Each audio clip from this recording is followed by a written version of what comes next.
to begin. You see Major General Bob Livingston just over her right shoulder, Leroy Smith, who's the Director of the Department of Public Safety, just to our right. Okay, when you're ready, if you'll give me a thumbs up, please. Got it. Let's head out live now to Columbia.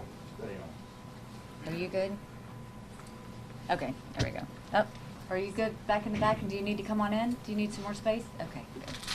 Okay, so first of all, just want to tell you that God smiled on South Carolina because the sun is out. That is a good sign, but I will tell you that for us, we still have to be cautious. The next 36 to 48 hours are going to be a time that we need to continue to be careful.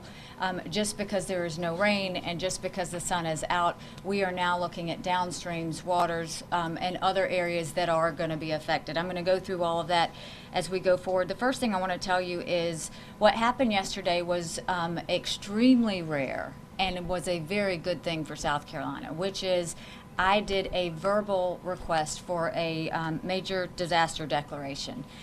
We followed that verbal request by talking to the president and asking for that, and they approved it yesterday. What does that mean? There was word out there that certain counties were included in that and not. Let's be clear. This is about addition.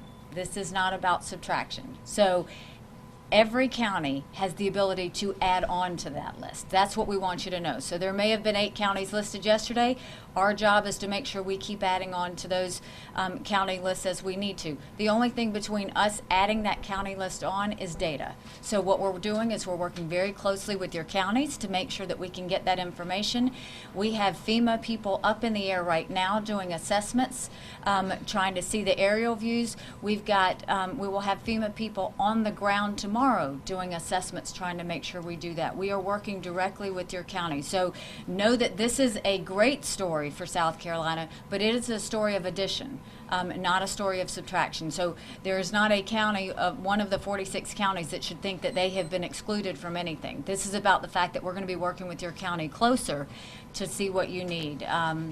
My goal is to make sure that anybody and everybody that is in a county has the availability of resources that that FEMA will provide. So we are going to work on making sure that we do that, and we've got a great team, and great communication between FEMA and the state and the county level as we go through that forward. So that that is a good thing. And what that major declaration assistance will cover again is individual assistance, public assistance, which is either debris removal, emergency protective measures, hazard mitigation, and infrastructure. So again, it's about addition, not subtraction. So we'll be adding counties to that list, and we'll be dealing with that. So we want everybody to know, we want everybody to relax in the way that let us do our job, let us continue to do what we need to do to protect you, and go forward from there.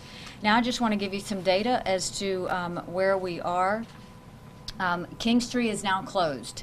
So it shows that the evacuation yesterday was successful and was a good thing. So we've got it closed now. Like I said, you're going to start to see, I did a flyover early this morning just to kind of see what we could find, and we're starting to see that the Midlands, now all that water is going to start moving down to the low country, and so we are going to be extremely careful. We are watching this minute by minute. There are people on the ground giving us feedback, so if we're not in the air looking at it ourselves, we've got engineers on the ground. The towns that we are really going to be concerned about over the next 36 hours, and we have people on the ground watching, are the towns of Conway, Georgetown, Jamestown, Effingham, Orangeburg, and Williamsburg. Those are the ones that we see in the most critical need right now that we are watching. The counties that we should expect possible evacuations that could happen over the next 48 hours would be Florence, Richland, Marlboro, and Horry. Those lists will change. As the water flows, we will continue to watch that. But that's what we're looking at right now. We have seen that the Midland rivers have peaked, and they're now moving to the coast. Our focus in the rivers that we are focused on at this time are the Edisto River, the Santee River, the Black River, the Waccamaw, and the Lynches.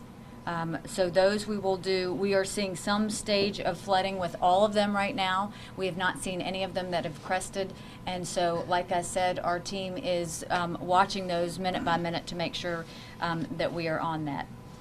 As of now, we have the Department of Transportation is reporting 469 closures. 163 of those are bridges.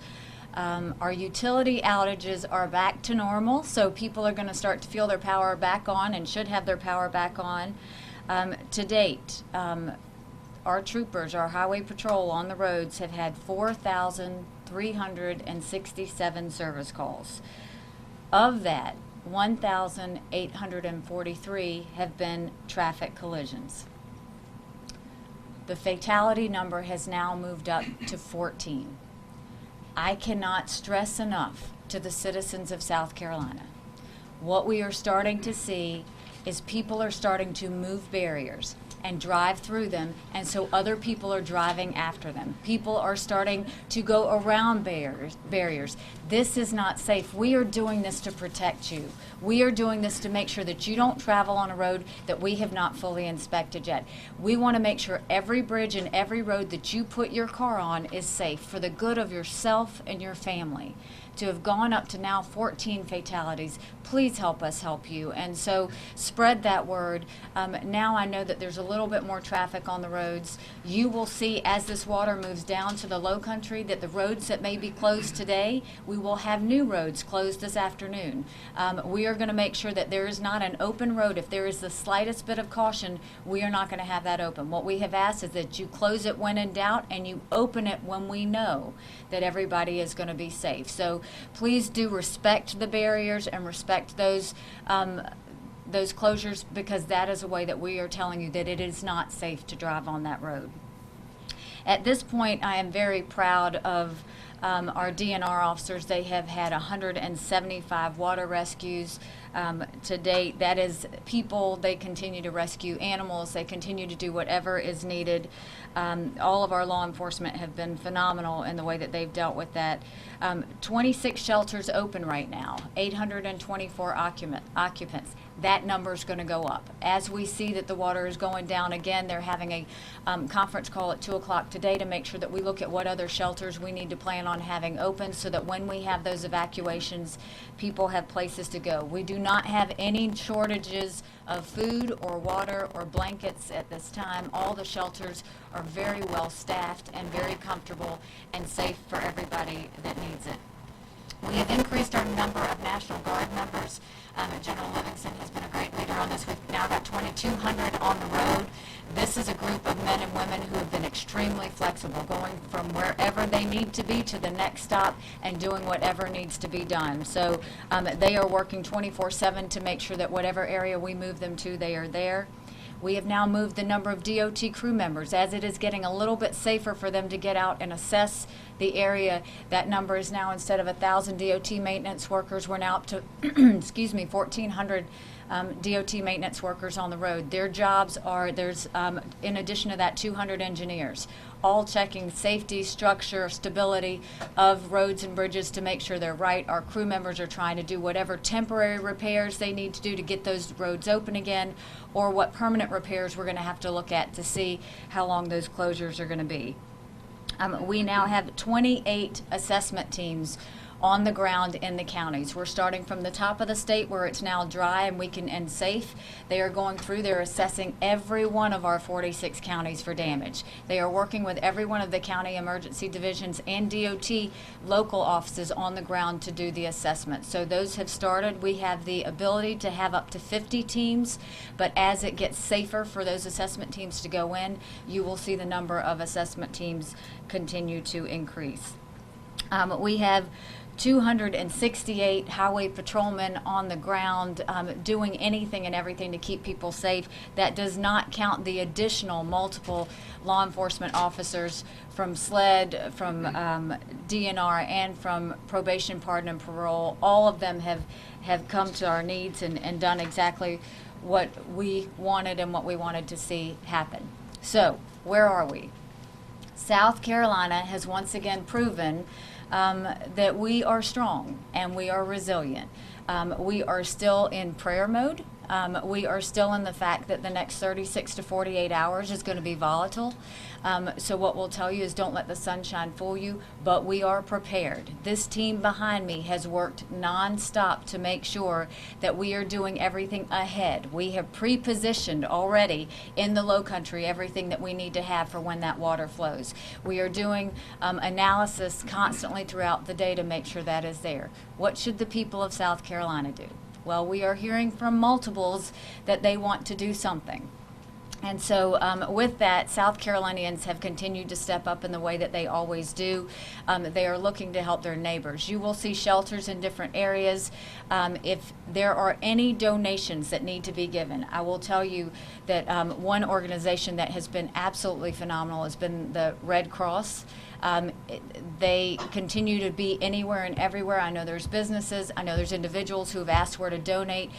The Red Cross is a great one to donate, but there are others as well. If you go to the EMD website, it actually says volunteer and donate. So if you want to volunteer your time, if you want to donate goods, there's probably a dozen groups that are working directly with us that would be helpful in assisting, and so we welcome that and we appreciate that. And I can tell you that from out of state, the number of governors that I have talked to, the assistance that has come from Governor McCrory in North Carolina, Governor Haslam from Tennessee, Governor Rick Scott from Florida, we've heard from Governor Christie and former Governor Barber, all of these people wanting to help and give any advice or assistance. They're giving any crews. We really have been very blessed in the way that everybody is asking to help, and we're taking it. We are not at the point where we are going to say no. If anything, we're at the point that we are staying in precautionary mode. I will tell you that this morning I went up and started to see the damages after the water has come down. The water has come down a good 10 or 20 feet from the time that we were in the air, and what I saw was disturbing. And it is hard to look at the loss that we are going to have. But everything will be okay. What we want to remember is there is a process. We are going to make sure we take every single person in every single county through that process. Our goal is to make sure that the resources are available. Our goal is to make sure that the safety is there. And our goal is to make sure that we recover and we come out of this stronger than we started. I have no doubt that South Carolina is stronger today than we were yesterday. I have no doubt that South Carolina will be stronger next week than we are this week. But what I want everyone to remember is this is a time of faith, this is a time of strength, and this is a time of taking care of each other and neighbors taking care of neighbors. And if we do that, we will come out of this better than we have before. I can't say enough thank yous to my team South Carolina behind me who have stood strong and gone without sleep to make sure that everybody is safe. But I will tell you that we're not going to stop until this entire situation is taken care of. And so with that, I will open it up for any questions that you have for me or anyone behind me as we go forward. Governor, can you give us an assessment, in your best judgment, clearly it's a moving target, what the cost of this reparation is going to be? So I understand the interest and the urgency to know what the cost and what the number actually is. This is what I will tell you. We're not going to stop until we get everything we need to get back up and running and fixed again. That could be X amount of dollars. That's not my concern right now. My concern is that we're following the processes we need to with FEMA. My concern is that we've got good communications with the counties. My concern is that we've got the best people on the ground to do assessments. My concern is that we have asked for FEMA's legal team to come in to make sure that we are looking at every T crossed and every I dotted for all of those contracts that need to be done.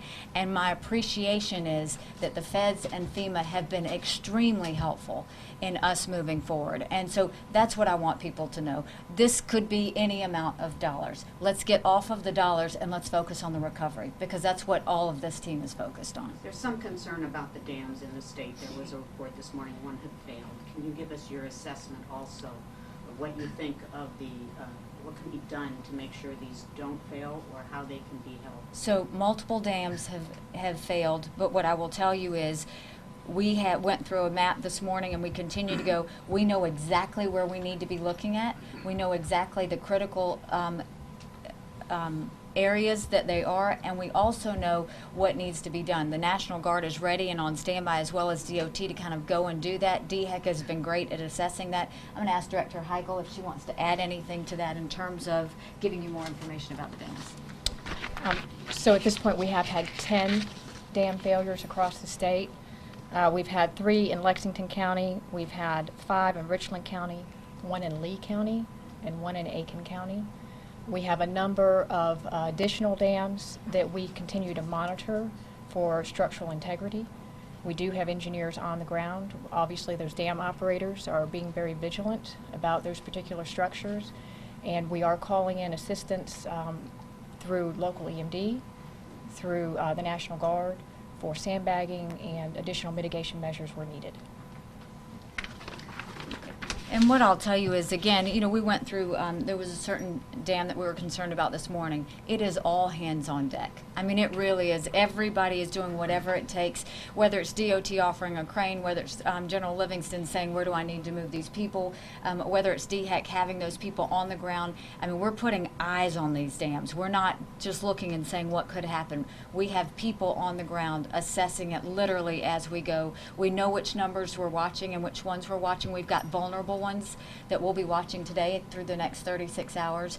But what we can tell you is, if you look at what happened, whether it was yesterday in Richland, whether it was what happened in Kingstree, the reason we're doing evacuations as they are is because we want to provide safety. So when you hear that we are doing an evacuation, it's because we think that something could happen. And we just ask that people continue to listen to that and continue to do what they've done, which is to act and take it seriously. Governor Haley, I know some of our viewers have been concerned about the lake in Jenkinsville in particular because of the nuclear plants up there. Do you guys have any updates on that? Yes. Do you want to, who wants to talk about the lake in Jenkinsville? It's fine.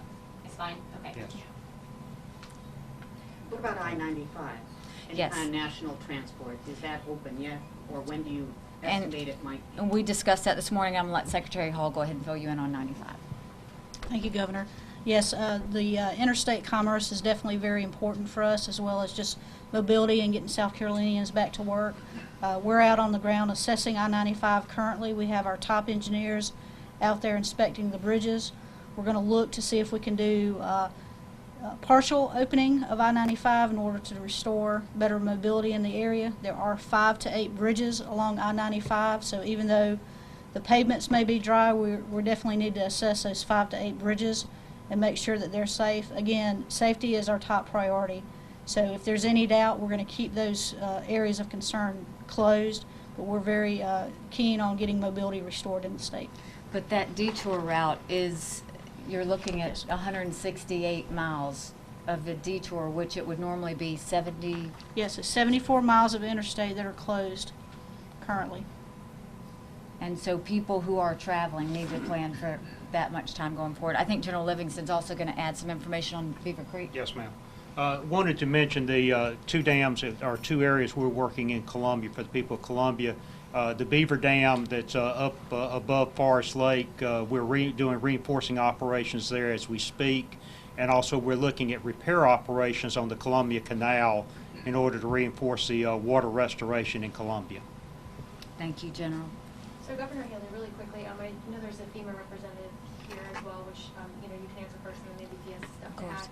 But for residents who are sitting at home, whether, they had flood damage, they lost a car, whatnot, what does FEMA being here mean to them specifically? I know you mentioned a couple things like debris removal, but like going in deep, if I'm sitting at home and I'm watching this at home, what does it mean to residents? What help will it do? Okay, so the focus that we have right now as a state, then I'm going to turn it over to FEMA. The focus for us is that we are going into every county and we're assessing the damage, and we are seeing various levels of damage, but we're seeing a lot of damage. So our job is to make sure that we work closely with FEMA and get those damages assessed properly, give them the data, give them what they need to continue to add to that list. And that's what we're doing now, is collecting the data. What FEMA's doing is they're in the air now looking at the aerial view, and then they'll start tomorrow on the ground going accordingly. We are, with the major disaster declaration that we've had for those counties that have already gotten certified, and then the new counties that are going to come on, it is individual assistance. It is going to be debris removal and emergency protective measures. It is going to be infrastructure infrastructure. But to give you additional details or answer additional questions, I'll have Mike from FEMA come stand with us. Yes, thank you, Governor. What FEMA can do for the individuals who've been affected are a number of things. And what I would like to impress, first of all, and perhaps most important piece, is if you have been affected by this flood, I want to encourage anyone in the state to contact FEMA on 1-800-621-3362. That's 1-800-621-FEMA. Or you can go to disasterassistance.gov. And what we'll ask you to do on both that website and that phone number is you'll register for assistance. Let us tell you that you may not be eligible. In other words, if you have damages, if you have damages, I encourage you to call that number or register online. And I'll also add the hearing impaired number is 800-462-7585. So what can we provide? A number of things. We can provide housing assistance, that's housing repair, replacement. We also have other needs assistance that we can provide, such as disaster unemployment assistance, legal services, crisis counseling. I'd also add that the Small Business Administration would be available to provide low-interest loans for households, also in town to assist businesses and businesses. So that's what we can do for you. One question for you. What are the counties, again, already qualifying for FEMA assistance here in South Carolina? The counties that have been designated so far are Charleston, Dorchester, Georgetown, Horry, Lexington, Orangeburg, Richland, and Williamsburg. Those are for individual assistance. For public assistance, and that covers things under public infrastructure such as roads and bridges and the kinds of things that we've been talking about for municipality assistance. Those counties that were designated so far are Berkeley, Charleston, Clarendon, Dorchester, Georgetown, Horry, Lexington, Orangeburg, Richland, Sumter, and Williamsburg.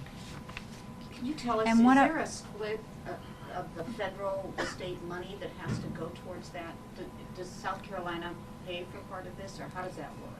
Yes, Or is ma'am. it an entire federal assistance package?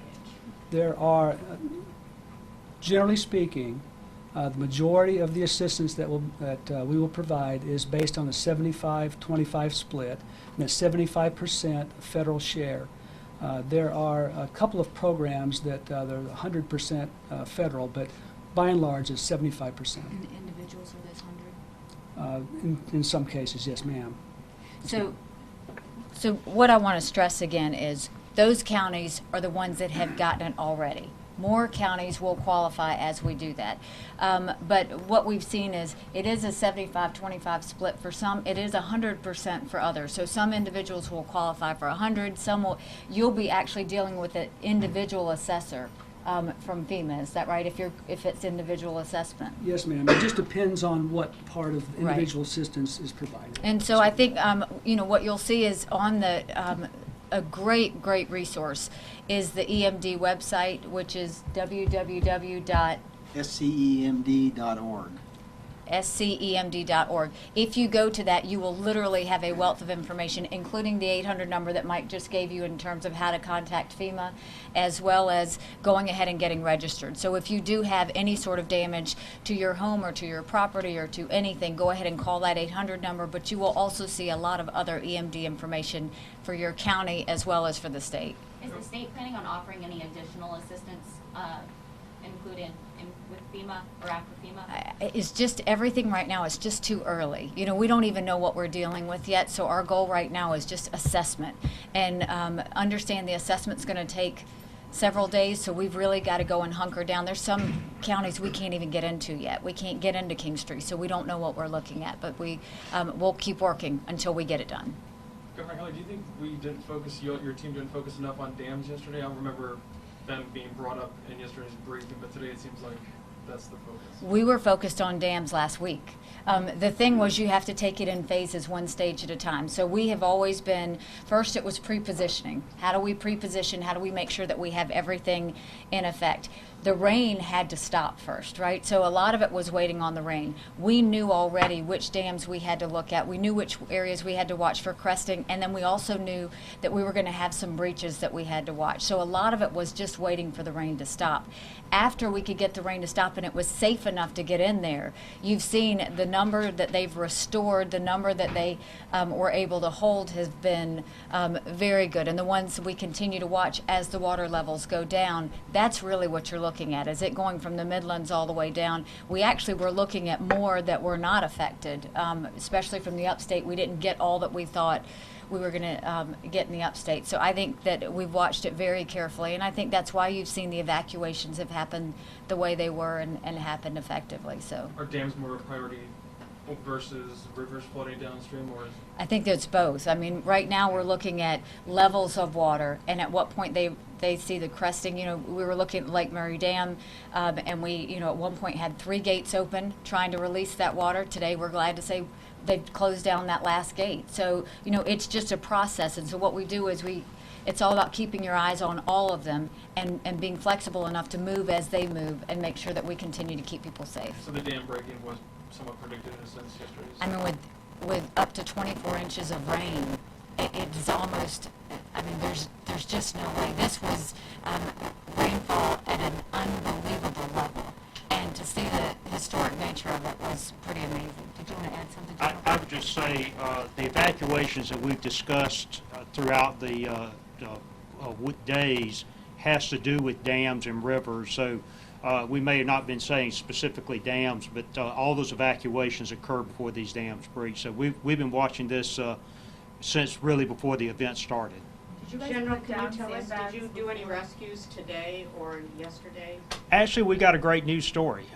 We flew search and rescue yesterday, and we had no pickups at that time. We had a lot the day before, but yesterday, so what that's saying is that we're getting, the people are helping us out a little bit, and they're listening to the evacuations orders. The picks that we've had before is somebody that individually got themselves in trouble or didn't pick up on the evacuations orders, because the evacuations have been in front of the dangerous waters, whether it be a dam or whether it be a river or just a regular rain runoff. I think we're starting to see the responsibility of citizens. They're listening, and for that we're very grateful. Do you have a sense that the death toll might go up, though, as the water comes down?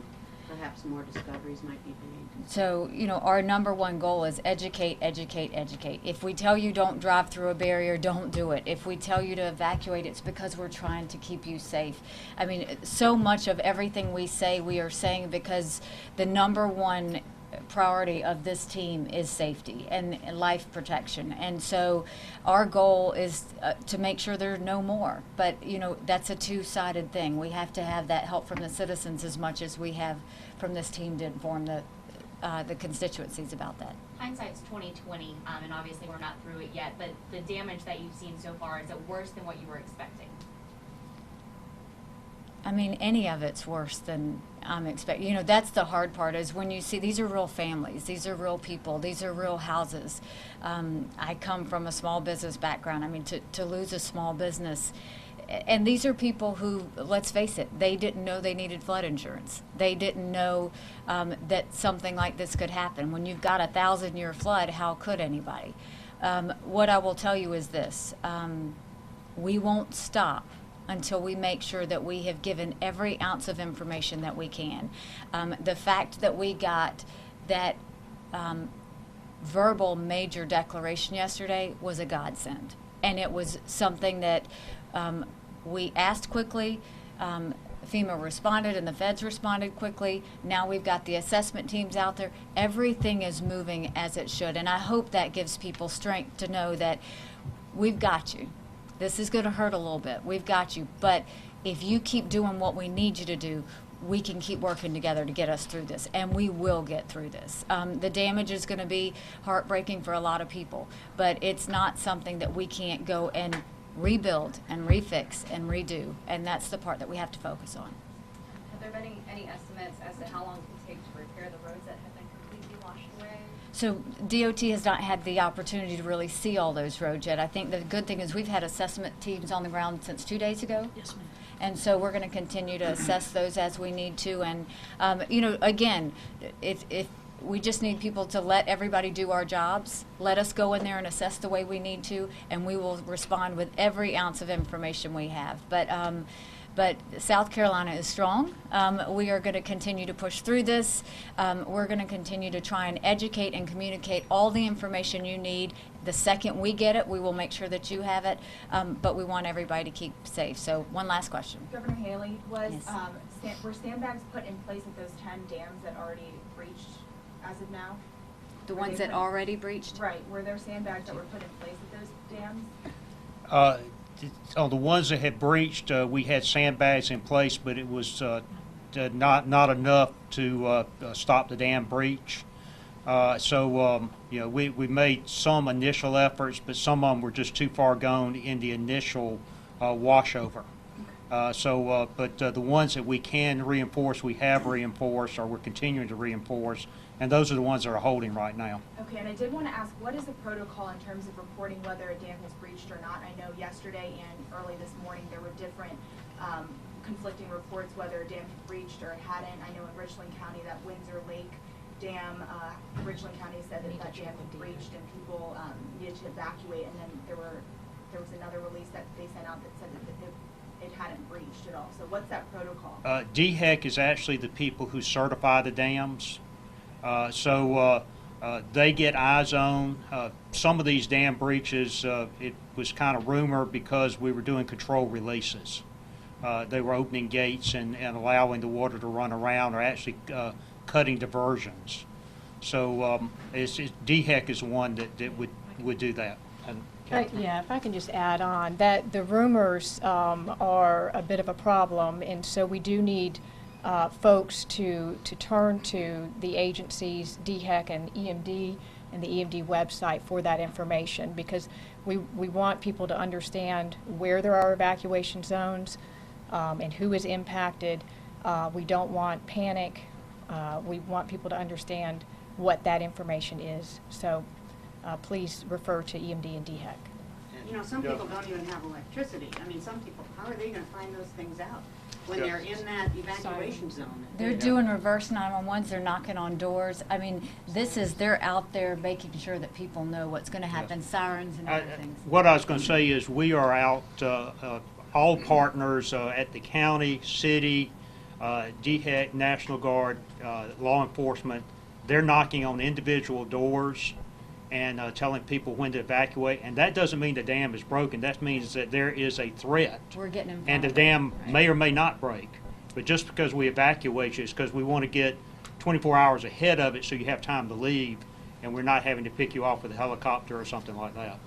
Our team has worked hard to make sure we're in front of all of this, so we actually plan 48 hours ahead and have through this entire process. We're going to continue to do that.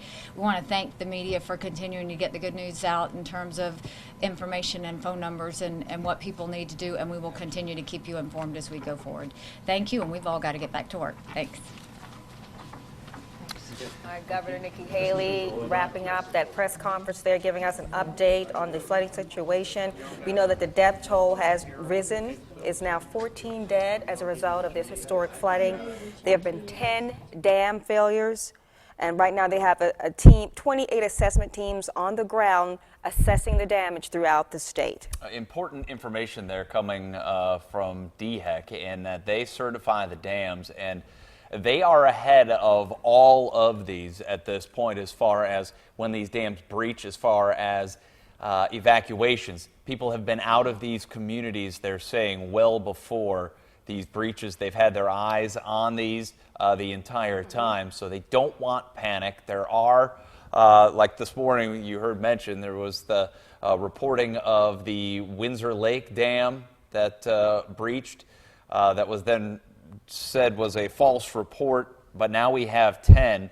But even in those cases, DHEC is basically running that show, which I didn't realize DHEC Right. was in charge of dams in our state. But so that's the official channel. They have their own Twitter feed, so you can always, if you're on Twitter, you can keep up with them as well. So that's a good resource and good things to know. But the sad news coming out of this from the governor very early on in that 14 deaths. We also got a little more clarification as far as FEMA and their role in this. There's two types of assistance and declarations that have been given. That emergency declaration, that verbal one that Governor Nikki Haley received yesterday, of the 11 counties already declared disasters, 8 of them qualified for the immediate personal assistance coming from FEMA.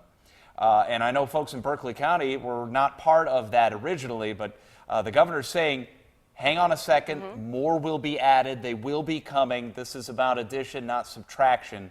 So just because Berkeley County wasn't a part of that initial stroke of the pen by the president, they just don't have all the information to the feds just yet. But she that stressed is that. likely coming. But so far, the governmental assistance, so there will be checks going to the local governments, the county governments, and then the individual personal assistance. So you got to think about 2 pots of money here that FEMA is in control of. Some will go to our county governments, and some will go to the individuals. And so far, those 8 counties that they mentioned were given that immediate green light. Yeah. But more are coming, rest assured. She stressed that early on because I guess they had a lot of calls Sure. about that, wanting to Sure. know, what about my county? As Brad mentioned, counties will be added on. It's not a subtraction type thing. Yeah. They're going to continue to add on additional counties as they continue to do the assessment. She did mention that FEMA, they did their aerial assessment today. They're doing that across the state, and they're going to be actually on the ground tomorrow doing their ground assessments there. And right now, 28 assessment teams are on the ground. The state assessment teams are on the ground assessing the damage. As for I-95, they're hoping to do a partial opening. As you know, the I-95 has been partially shut down since Sunday. 74 miles of the interstate closed, and they're hoping to do a partial opening sometime soon, hopefully. Yep. But the focus today, King Street, Williamsburg County, and then on down the line into Colleton County as we move through the next few days, as that water, the governor said, is on the way. Thank you for joining us here on this extended edition of News 2 Midday. We'll be back as breaking news warrants. Until then, we'll see you at 5 o'clock, and we return you now to regularly scheduled programming.